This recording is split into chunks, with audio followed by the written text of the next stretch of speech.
untamed and uncut.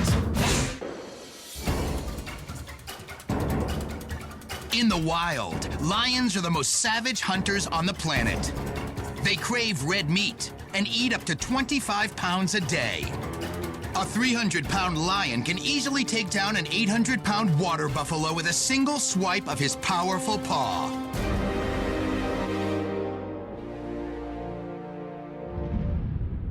In zoos, sometimes people forget just how dangerous they can be. Until you see this. It's one of the most horrific animal attacks ever caught on tape. A zookeeper mauled by two hungry lions. It's a scene no one here will ever forget. The tragedy takes place at New Zealand's Wellington Zoo. Bob Bennett has been a keeper here for 19 years and never been hurt. Until today. It happens in a split second as Bob goes in to feed two young lions, Malik and Zulu. The terrifying attack happens seconds after Bob enters the enclosure to feed the big cats. The lions were supposed to be locked in a holding pen while Bob put out the food, but someone accidentally left the gate unlocked. The 250-pound cat smelled the food, started pawing at the gate, and were able to throw it open and run through.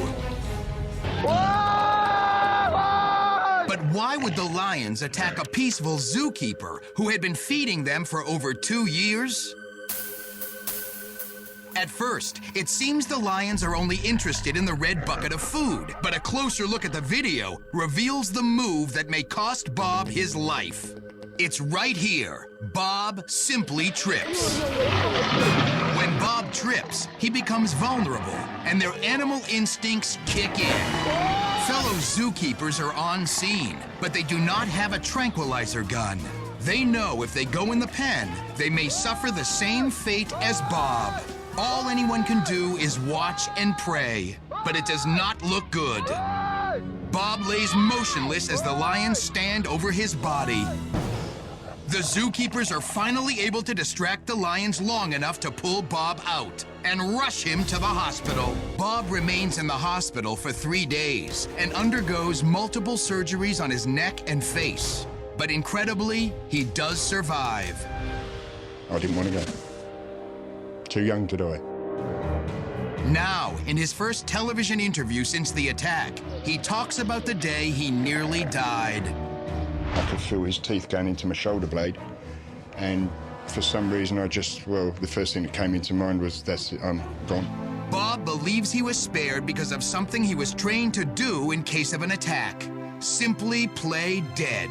After a period of time, it will let go if it gets disinterested in you. Bob spends 3 months in physical rehab, and he eventually leaves his job as a zookeeper. But he is sure the lions were not at fault. They're animals, they were doing something that's just a natural instinct for them to do, and I don't blame them for any of it. Untamed and uncut. Only on Animal Planet.